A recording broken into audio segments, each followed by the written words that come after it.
Kalau dihitung-hitung, ada banyak banget konfigurasi mesin di dunia sepeda motor. Mulai dari silinder tunggal dan twin silinder yang ada di motor kita sehari-hari, V-twin di motor keluaran Harley, boxer di line up BMW Motorrad, inline 4 di Moge Premium Jepang, V4 di Moge Flagship Italia, sampai yang pakai mesin badak 6 silinder juga ada. Gokilnya, itu tadi cuma sebagian tipe mesin yang familiar buat kita aja. Padahal, masih banyak lagi loh tipe yang lain. Nah, kalau ngomongin soal tipe mesin, saya yakin deh, nggak ada yang lebih langka dan lebih bikin penasaran dibanding mesin rotari, atau yang juga dikenal dengan nama Wankel engine. Gimana nggak bikin penasaran coba? Lah tipe mesin ini sama sekali nggak pakai piston loh. Walah, kok bisa?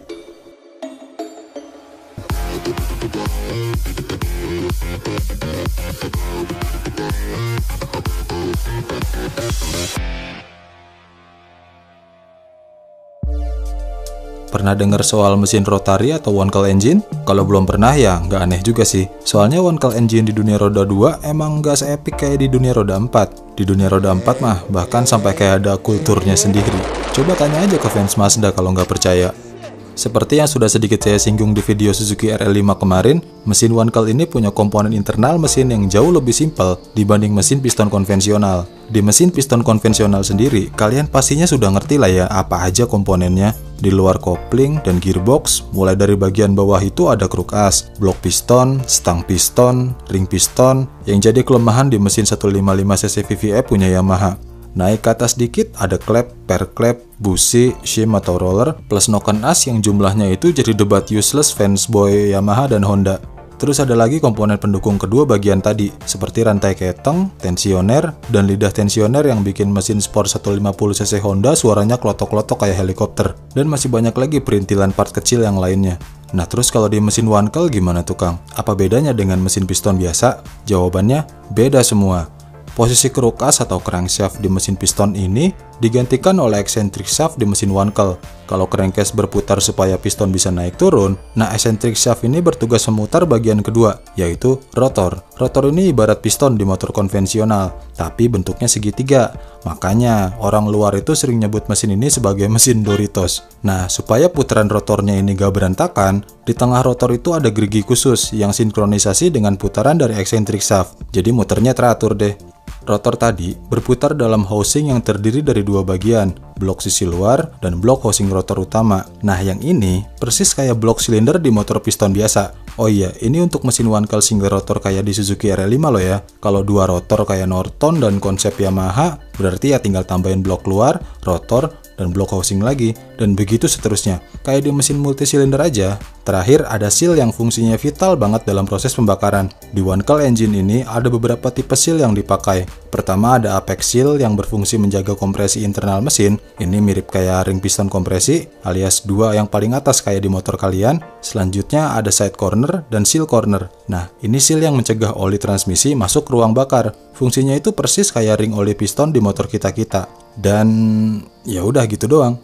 Coba deh kalian hitung-hitung ada berapa komponen internal mesinnya. Untuk mesin single rotor itu berarti ada sepasang blok sisi, blok housing utama, rotor, eccentric shaft, seal, dan ya udah gitu doang. Jadi kalau di video Suzuki RL5 sebelumnya saya bilang keuntungan mesin Wankel itu adalah lebih simpel dan komponennya lebih sedikit dibanding mesin piston, nah ini dia maksudnya. Belum lagi ditambah ukuran mesin yang juga bisa diminimalisir, khususnya untuk motor yang berkapasitas besar, karena memang komponen utamanya ya cuma segitu doang. Oke, tarik nafas dulu bentar. Karena setelah bahas apa aja komponen yang ada di mesin ini, kita bakal lanjut bahas gimana sih cara Wankel engine menghasilkan power, dan kenapa sih banyak yang bilang mesin ini jauh lebih potensial dari sisi power dibanding mesin piston konvensional. Seperti yang bisa kalian lihat di video, siklus pembakaran mesin Wankel engine ini sebenarnya sama aja kayak mesin patak yang kita pakai sehari-hari. Intake, compression, combustion, exhaust, balik lagi ke intake, compression, combustion, exhaust, dan begitu seterusnya. Bedanya proses pembakarannya itu sama sekali nggak ada yang sama dengan mesin piston konvensional. Nah, saya yakin ini dia yang bakal bikin pusing buat yang baru belajar Wankel engine. So, siapkan kopi atau teh sama cemilan ya, kita belajar bareng-bareng. Mesin Wankel ini punya proses pembakaran yang unik. Kalau di mesin piston, semprotan bensin dan udara dihisap ke ruang bakar lewat kevakuman waktu piston turun ke bawah, atau bayangin kayak kalian nyedot air lewat suntikan mainan zaman SD. Nah, di one coil engine, proses ini terjadi sewaktu rotor bergerak dan bikin kevakuman. Semprotan bensin dan udara yang dihisap bakal kongko bareng di celah vakum ini. Tapi belum sempat ngopi bareng, campuran bensin dan udara tadi langsung dibawa ke proses selanjutnya. Seiring dengan pergerakan rotor, campuran tadi dikompres. Karena tekanan yang terjadi terus-terusan, otomatis suhu campuran tadi meningkat karena molekulnya semakin cepat bertabrakan. Bukan cuma molekul bensin dan udara doang. Kalian juga kalau kena tekanan terus-menerus pasti bakal panas juga kan? Nah, ini yang dinamakan proses compression di one coil engine. Oke, sampai sini relax dulu, tarik nafas. Kalau perlu diulang dulu sampai ngerti. Karena di one coil engine, dari tahap ini sampai ke tahap selanjutnya, itu berlangsung cepat banget. Setelah proses compression, maka lanjut lagi ke proses yang paling asik, yaitu combustion, alias momen di mana mesin mengeluarkan power. Tapi bentar, kalau bentuk rotornya begitu, terus di mana tukang proses pembakarannya? Nah, proses pembakarannya berlangsung di celah yang ini nih. Tapi sebelumnya, sewaktu rotor masih di posisi sepertiga awal, di sini busi dipantik, dan saat ketemu campuran bensin dan udara bertekanan tadi, jadi deh, tick door. Jadilah ledakan alias pelepasan energi yang mendorong rotor berputar. Di motor bermesin one coil kayak Hercules W2000, Suzuki RL5 sampai ke Norton, semuanya sepaham, pakai satu busi doang. Beda dari mesin rotari modern punya Mazda yang pakai dua busi. Kenapa pakai dua busi? Well, itu karena Mazda menganggap satu busi belum cukup untuk membakar semua campuran bensin dan udara tadi. Makanya mereka itu pakai dua busi, sekaligus dua set pengapian, yang memantik bergantian di dua chamber ini. Jadi kalau di sepeda motor itu combustionnya tick door, nah di mesin one coil punya Mazda ini jadi tick door. Nggak lama dari proses tadi, sisa pembakaran dibuang lewat port exhaust ke knalpot, yang sesuai namanya adalah proses exhaust. Setelah itu, prosesnya diulang lagi dari awal. Masih ingat? Ya, intake, compression, combustion, dan exhaust. Dan begitu seterusnya. By the way, ada yang nggak kenapa saya pasang gambar mesin piston patak di sebelah proses kerja one coil engine? Yap, itu karena seperti yang saya bilang sebelumnya, siklus pembakarannya itu sama aja. Jadi kalian juga bisa belajar sedikit-dikit sambil menyelam minum susu.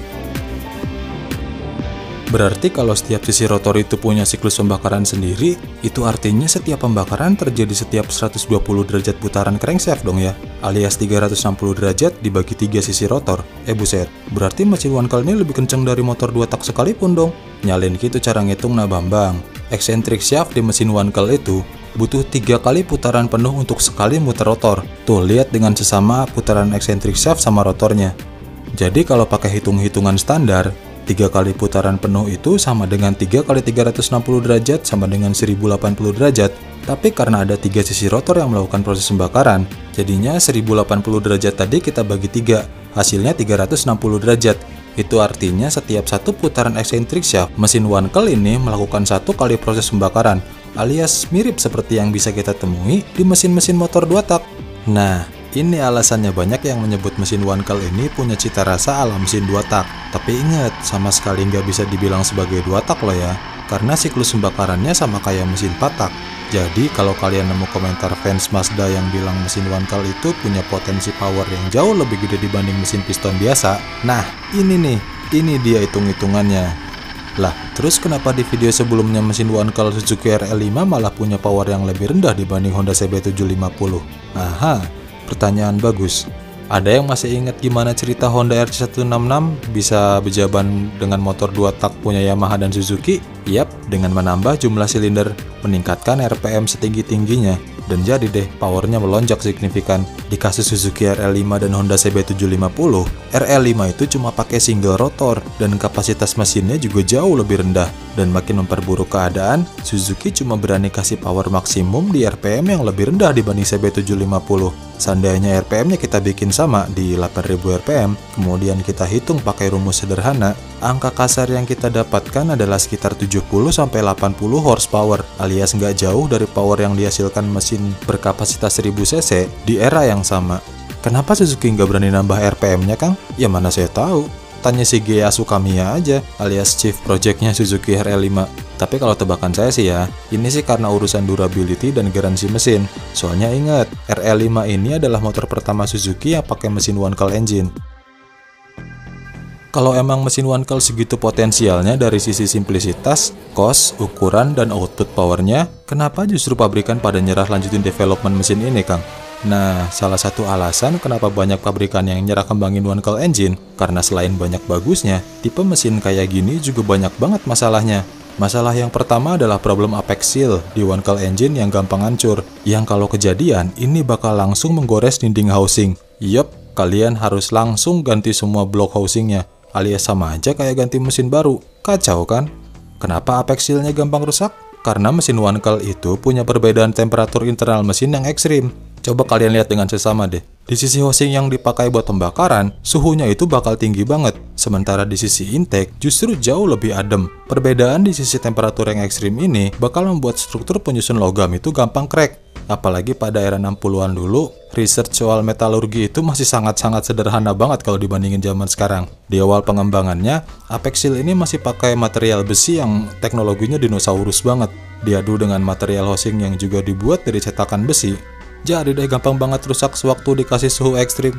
Masalah ini juga yang membuat penemunya, Dr. Felix Wankel, bareng NSU yang memegang patennya, itu sampai kepusingan. Saking banyaknya budget yang dikeluarkan untuk mencari solusi ini, NSU itu sampai hampir bangkrut, dan akhirnya kepemilikannya diambil alih oleh Volkswagen.